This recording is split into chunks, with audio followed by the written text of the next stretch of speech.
বিসমিল্লাহির রহমানির রহিম। আসসালামু আলাইকুম রহমতুল্লাহ।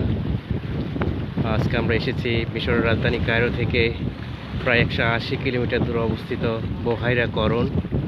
এই সেই করণ লেক, যার গভীরতা প্রায় 12 মিটার এবং দৈর্ঘ্য হচ্ছে প্রায় 692 বর্গ মাইল। এই বিশাল লেক জুড়ে এখানে আল্লাহ রাব্বুল আলামিনের করণের সকল সম্পদ পানির নিচে ধসিয়ে দিয়েছেন।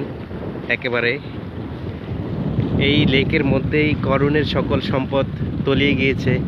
করণ তার সম্পদ নিয়ে অনেক দাম্ভিকতা এবং অনেক অহংকার করেছিল। আল্লাহ রাব্বুল আলামিন তাকে তার শাস্তিস্বরূপ এই লেকের মধ্যেই সব কিছু ধসিয়ে দিয়েছে।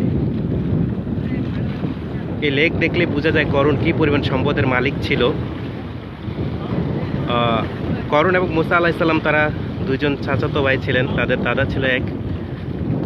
এদিকে প্রখ্যাত মুহাদ্দিস আব্দুল্লাহ ইবনে মাসউদ হতে বর্ণিত, তিনি বলেন যে করণের বিশাল সম্পত্তি এর চাবি বহন করার জন্য প্রায় তৎকালীন সময়ে 60 জন শক্তিশালী যুবক নিয়োজিত ছিল।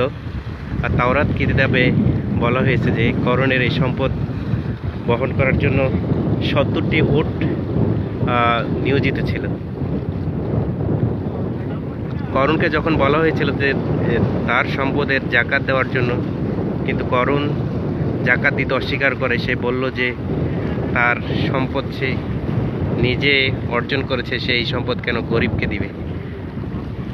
এরপরে আল্লাহ রাব্বুল আলামিন তার সম্পদকে এই বহাইরা করণের মধ্যে ধসিয়ে দিয়েছেন, একেবারে মাটির নিচে তলিয়ে দিয়েছেন। আমরা আজকে এসেছি সেই বহাইরা করণ দেখার জন্য। মিশর থেকে প্রায় 180 কিলোমিটার দূরে অবস্থিত এই বহাইরা করণ।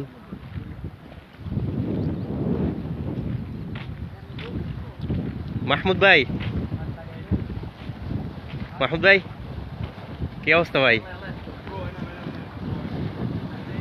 নোমান ভাই, এই তো বহাইরা করণ দেখলেন, কি মনে হচ্ছে?